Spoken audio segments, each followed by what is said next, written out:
Boys, what's good? This is Herm, and we are back 4 days away from the start of the NBA Finals.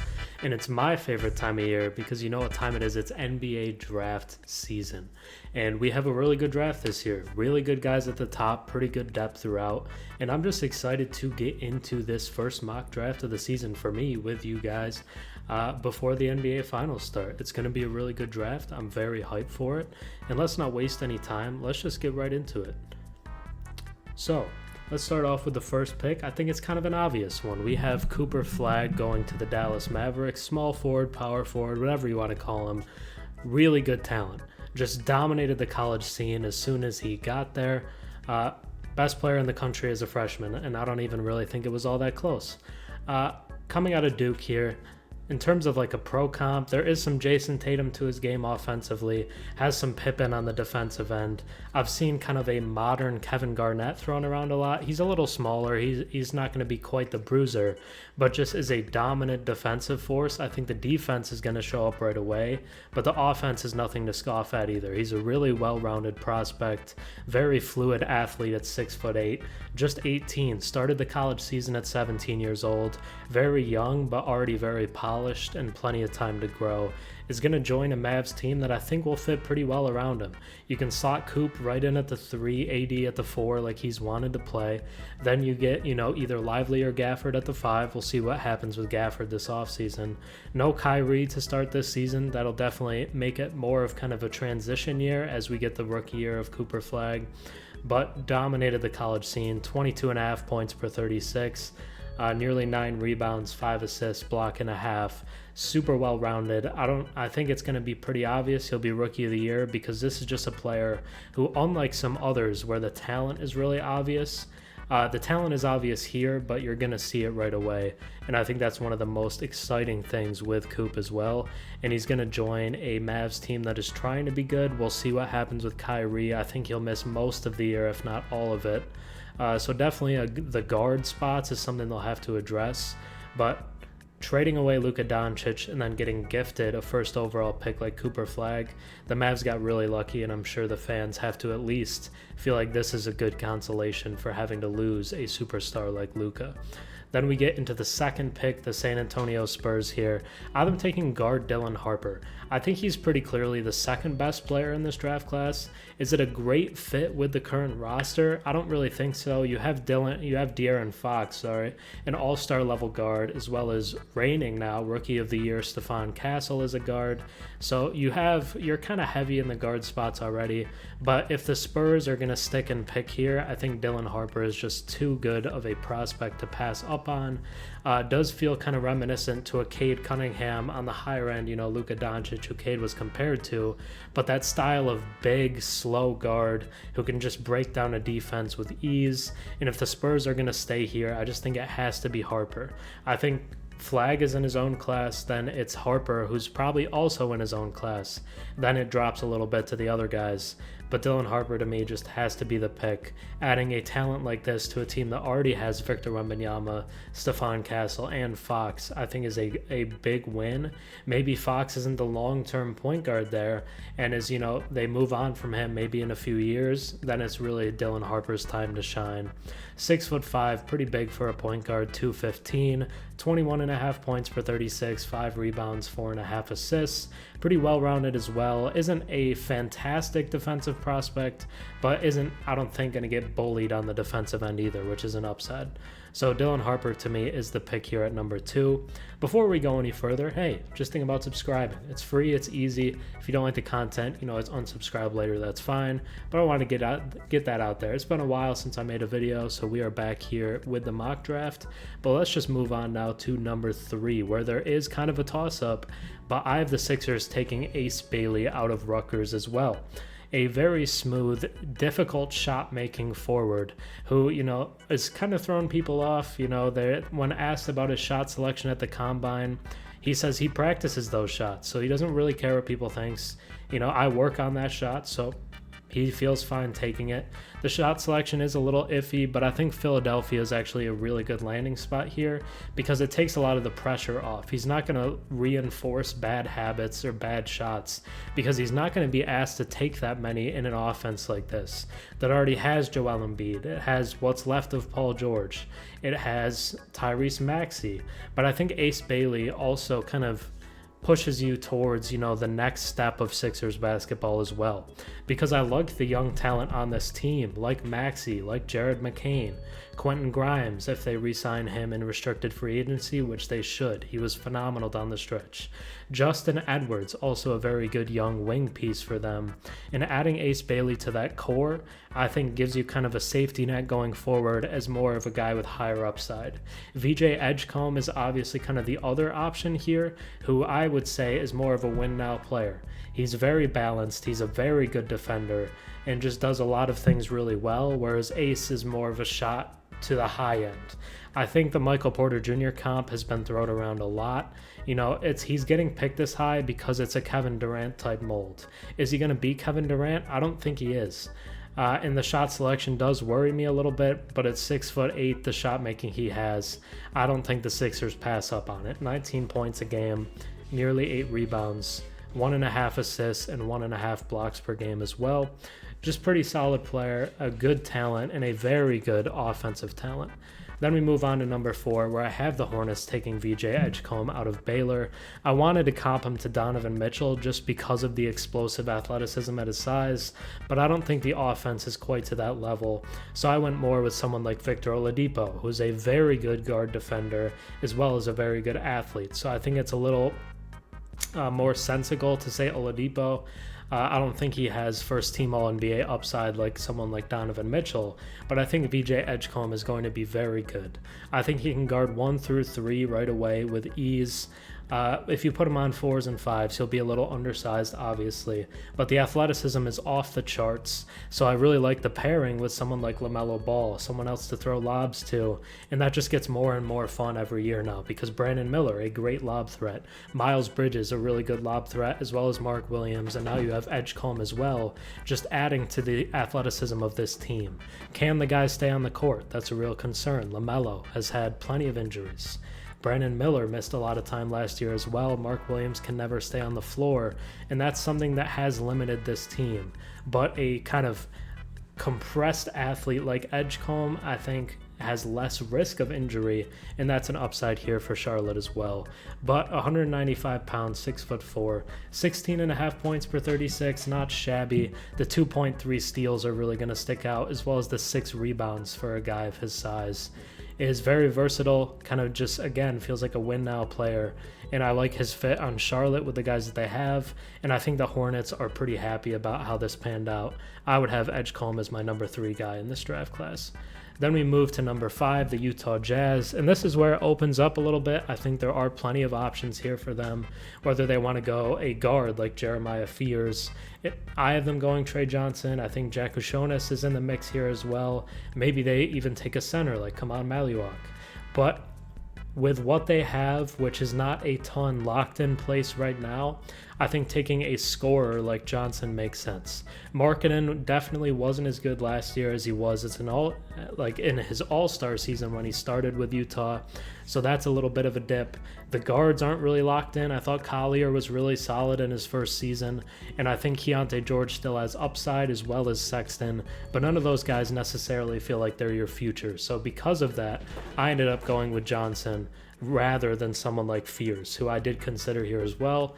But Trey Johnson, a lot of responsibility on him as a freshman at Texas, did take them to the tournament. 20.7 points per 36, is a bucket getter for sure. Reminds me a little bit of Allen Houston, the former Knick, who was a very good scorer, kind of inefficiently. I mean, usually effective field goal percentage below 50%. Not something you love to see, but was a 2-time All-Star. I think Trey Johnson has All-Star upside as well. 6'5", can play either the 2 or the 3, and I think that provides some value versatility-wise here for the Jazz as well. Then we move on to the Wizards at 6, another position where I considered going Jeremiah Fears, but instead I went Kaman Maliwok out of Duke. Pretty new to playing basketball, another one of those guys out of Africa who's picked up playing basketball pretty late, but I liked his impact we saw as a freshman at Duke. Very active defender, is going to block a lot of shots, is going to get you a lot of rebounds, and the idea of a defensive pairing with him and Alex Sarr I really like, as well as Bilal Coulibaly. The team does need a lead guard. I don't think Bub Carrington is going to be that. Jordan Poole is obviously a 2. Is he going to be there long term? Who even knows that? So they definitely need a guard as well, but the idea of this just defensive monster front court of Bilal, Alex Sarr, and Kaman was just too much for me to pass up. I wanted to go Rudy Gobert for a comparison. I think that's a little lofty. So maybe someone who can come in and make a defensive and kind of rim offensive presence right away, as someone like Derek Lively did, I think makes a little more sense. Nick Claxton is more of a guy on the low end who maybe you could compare him to, but I really like the defensive fit here at 6, and that's why I went with a center instead of a point guard. So at number 7, I have the New Orleans Pelicans taking Canipple out of Duke. I don't really know what's going on with New Orleans right now. I heard a report the other day that no one is off the table for them this offseason. Zion has a lot of off-court stuff swirling right now. Who knows if we're going to see him in New Orleans again. It's pretty severe stuff, so we'll see if he ends up playing for them again. Hopefully he does. Hopefully he's innocent, but until we know that, that is very much up in the air. CJ McCollum is a guy who could easily get traded this offseason. DeJounte Murray, coming off another injury, has had a few serious injuries in his young career so far, so it's hard to know what to expect there. So I just took a guy who seems pretty solid. He has a high floor. I don't know if his ceiling is quite as high as some of the other guys in this range, but I think he's going to be a very good, impactful player right now. And in New Orleans, a team who really struggled last season despite having as much talent as they did, I like the fit. Is a really good shooter. I've seen some Gordon Hayward comps. That's who I'm going to go with.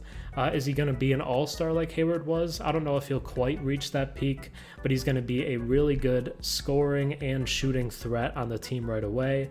Is a solid defender at his size as well, 6'5". You could say maybe you play him at the 2 instead of the 3.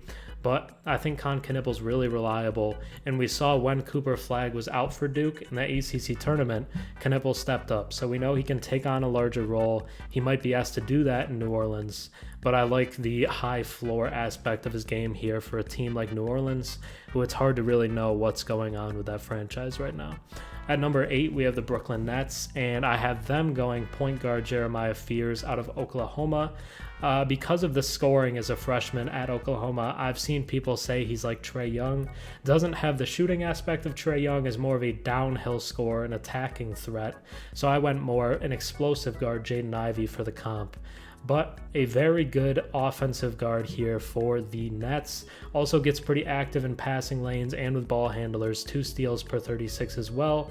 But that 20.4 points per 36, the idea of an offensive backcourt of Jeremiah Fears and Cam Thomas is really awesome to me. I really like the idea of those 2 guys just getting buckets, with Fears attacking downhill, Cam spacing the floor, taking those really difficult contested threes that he seems to make with ease.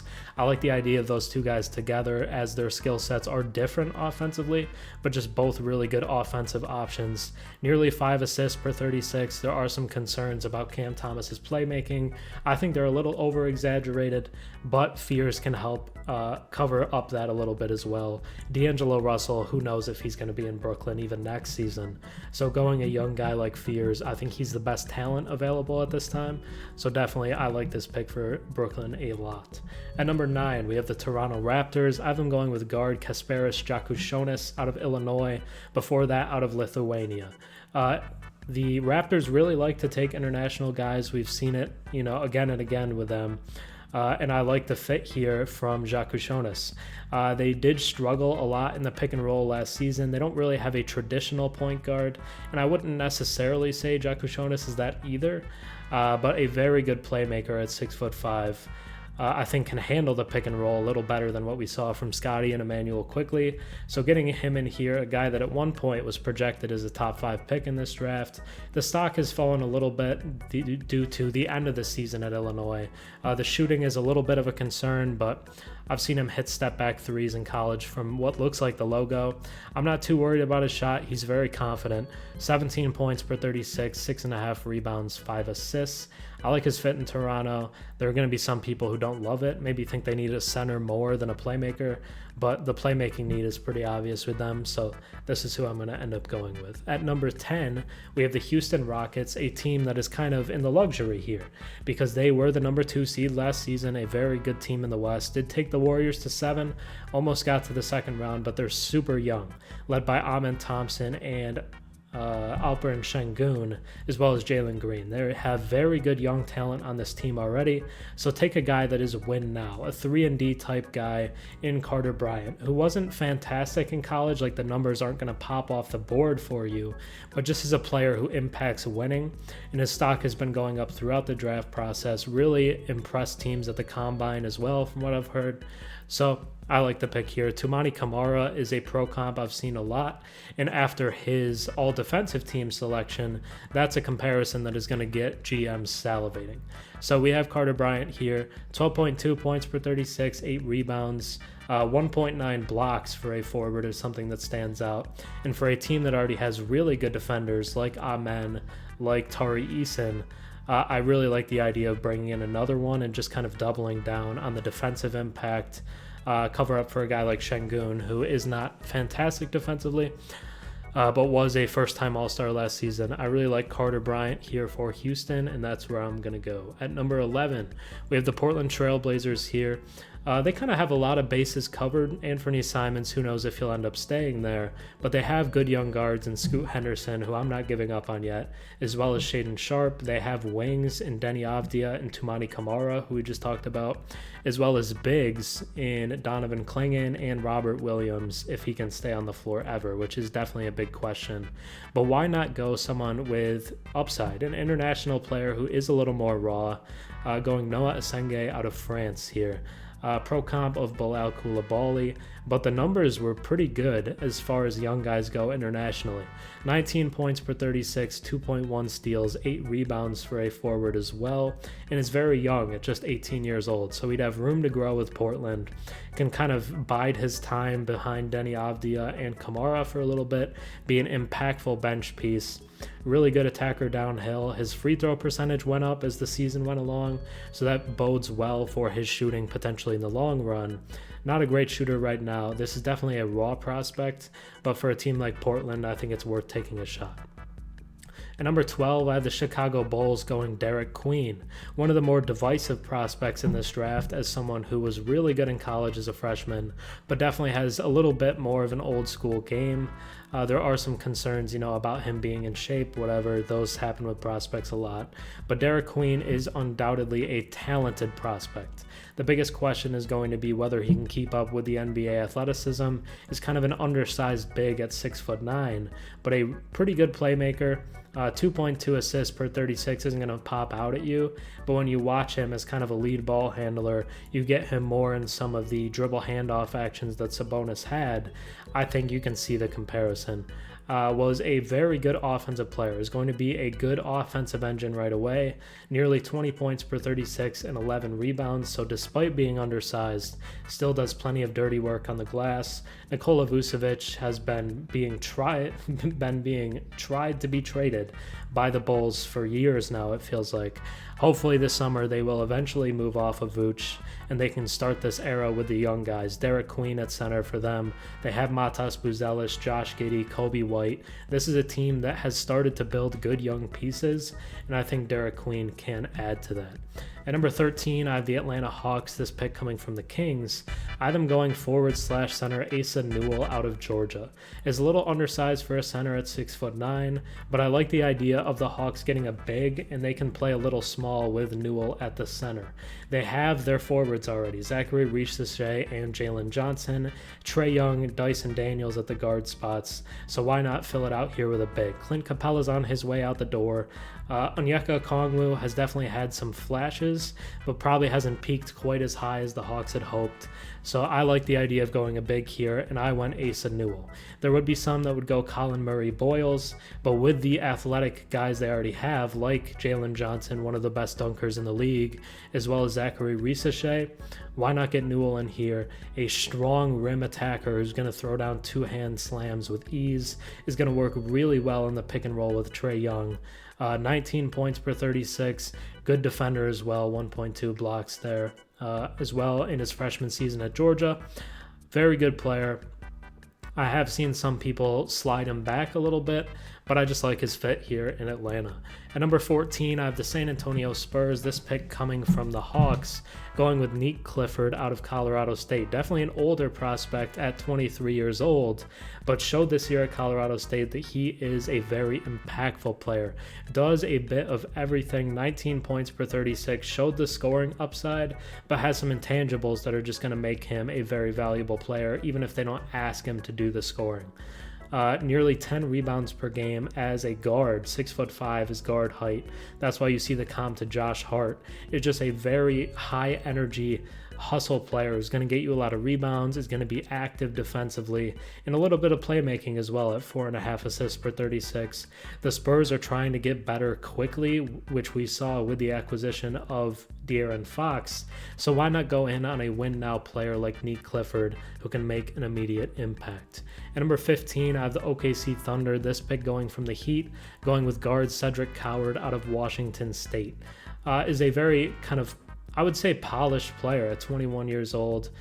This pick feels reminiscent to me of them going Dylan Jones, going AJ Mitchell, before that even going with J-Dub, Jalen Williams. Is he going to peak as high as J-Dub? I don't think we can bet on that. But the Thunder know what they're doing. They have a very good scouting department. And if they want to go with an older prospect, I'm going to trust that pick. Coward has kind of shot up the draft boards as the processes went along. Also a 40% three-point shooter. Yes, the Thunder are in the finals, but it hasn't been because of their shooting. So adding another guy who can make a shooting impact while being long, very long defensively. He has like a 7'2" wingspan at 6'5". So that reminds me of Jeremy Grant, a lanky wing who's a really good defender, learned to space the floor. We saw the upside of what that can look like during his time with Detroit, as well as, the beginning of his time with Portland. That type of archetype can be extremely valuable, and this is just adding to the riches OKC already has. They don't even need Cedric Coward to pan out, but if he did reach his peak, I think the Thunder have done it again and would have a really good one. So at number 16, I have the Magic going with Liam McNeely, forward out of UConn. Didn't have a great shooting season in his freshman year at UConn, but has a long history high school-wise of being a good shooter.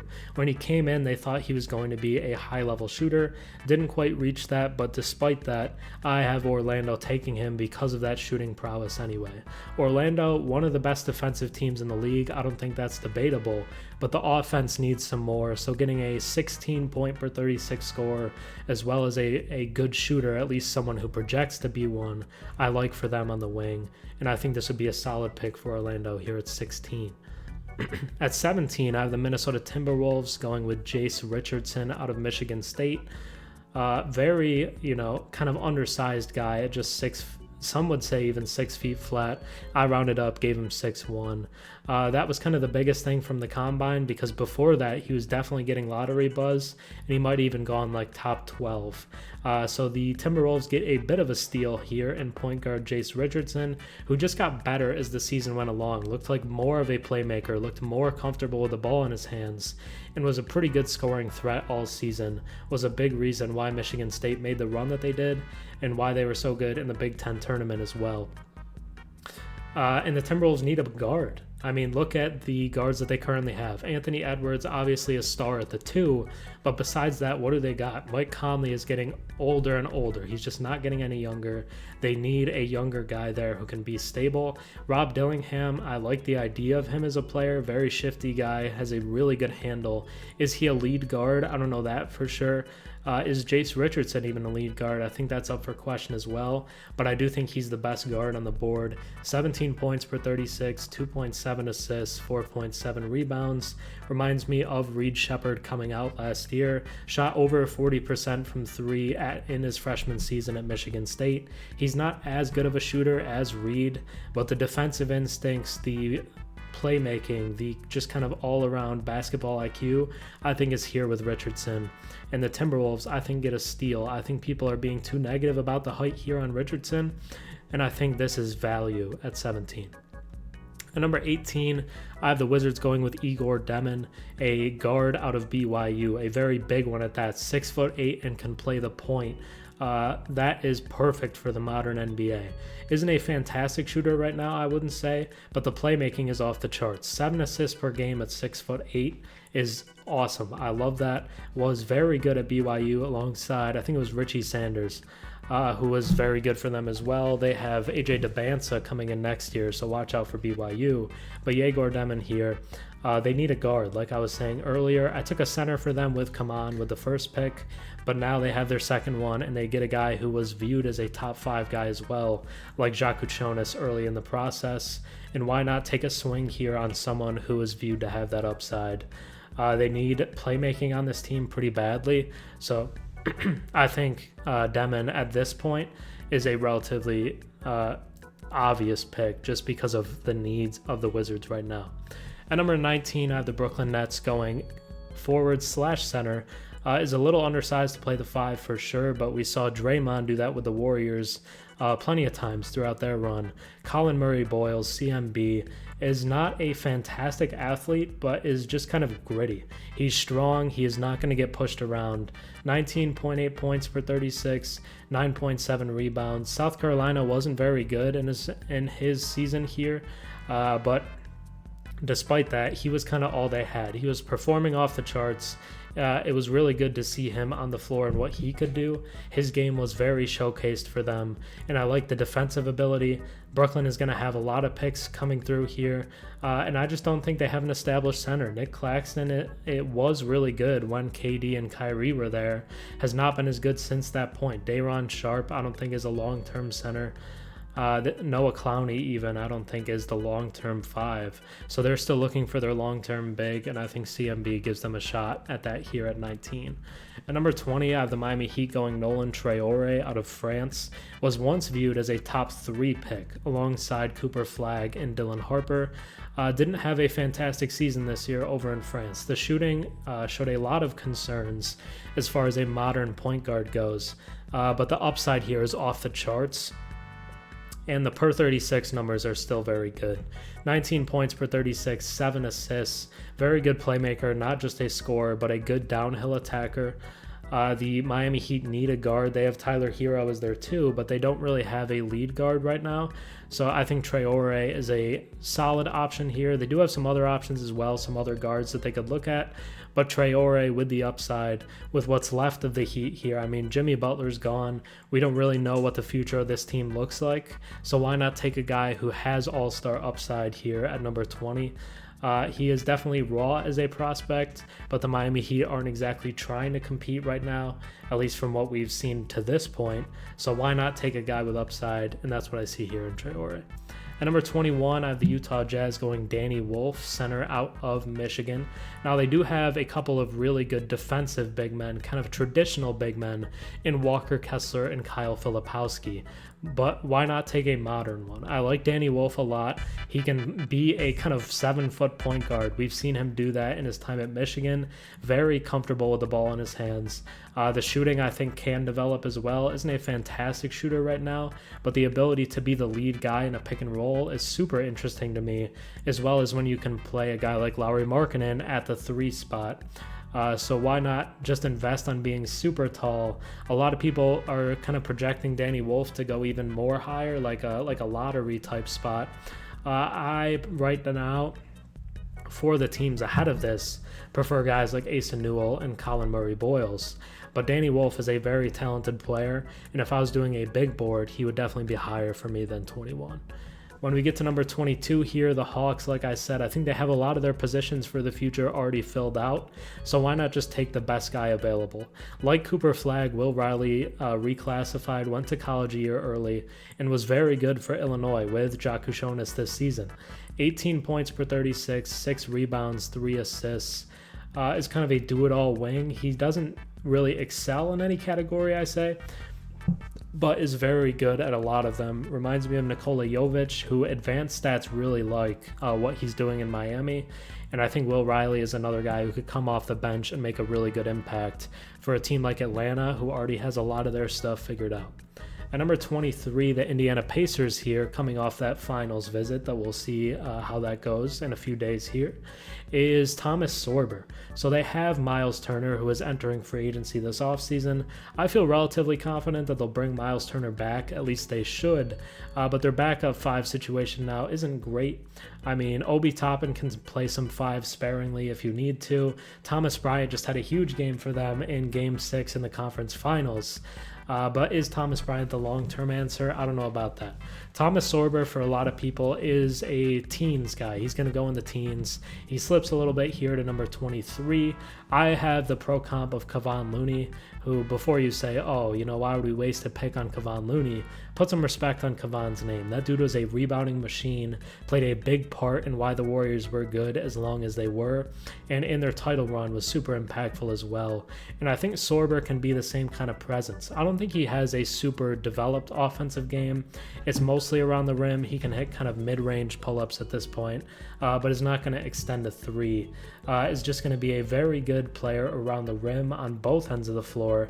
And for a team that gets up and quick as much as Indiana does, I think he would get a lot of easy opportunities from what Halliburton is doing.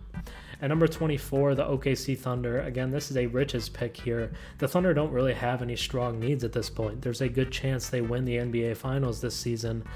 So why not go an international guy, one who has some good upside in Ben Seraph out of Israel. I compared him to Ramon Sessions, a guy who could play make for others and also get his own. I don't think Seraph is going to be a great defensive player early on. Is pretty long at 6'5". I believe he has like a 6'9" wingspan, maybe even 6'10". But just the offense is there, the playmaking is there. They already do have Nikola Topic kind of just waiting to be added to the team here as well. So we'll see what kind of impact Seraph could add. But this is kind of a draft and stash for OKC and just kind of see, can we just strike gold once again? Why not take a shot here? At number 25, the Orlando Magic, I have them keeping the Florida guy at home, taking Walter Clayton Jr., who was a huge impact on a Florida team that won the championship this year, the college basketball championship. They did pull that off largely because of how good Walter Clayton was in pretty much every game they played. Took his game to a completely different level. One of the best March Madness performances we've seen from a guard since like Carson Edwards. Just was an offensive machine. 20 points per 36, 4.1 rebounds, 4.6 assists. Is very athletic for a guy at 6'2". There are some Jamal Murray comparisons out there. I think that's a little lofty for a guy like Clayton.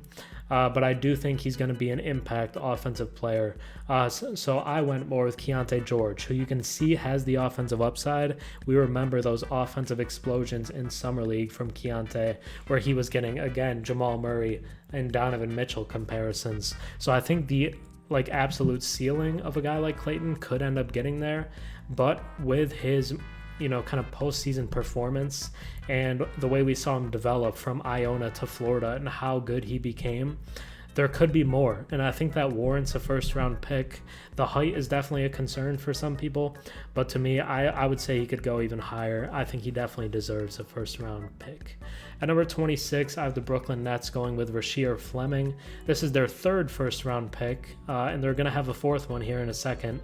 So why not take the best player on the board right now, which to me is Rasheer Fleming. Can space the floor a little bit as a power forward, is a little older at 21, but not super old like the 23-year-old guys we've seen. Kind of middle of the pack, isn't going to be a star by any means, but is just going to impact winning. So maybe by the time we get the Brooklyn Nets back to a 50-win team, Rasheer Fleming is still on the roster and making an impact. I think that's your goal here if you're the Nets at this point. Reminds me a little bit of JaMychal Green, who some, again, might groan at that. But JaMychal Green did have some very impactful seasons, and I think that's the type of thing you'd be expecting with Rasheer Fleming. He's probably your 7th, 8th man, but can make a solid impact off the bench.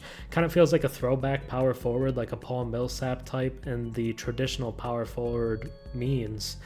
But I don't think that's such a bad thing. I like him here to the Nets at 26. And at 27, I have him going Drake Powell. I saw Kevin O'Connor even throw him in the lottery, saying the teams have really liked what he's done in the pre-draft process. He just didn't do enough at North Carolina for me to say he deserves that level of value, but I will give him a first-round pick here, going to the Nets at 27. He's going to be a good defensive player. The offense, the inefficiency concerns were legit, as well as just kind of a passive player at UNC. Just wasn't the kind of player you thought he might be coming in with what he was graded coming out of high school. Just 10.5 points per 36, 5 rebounds, 1.5 assists.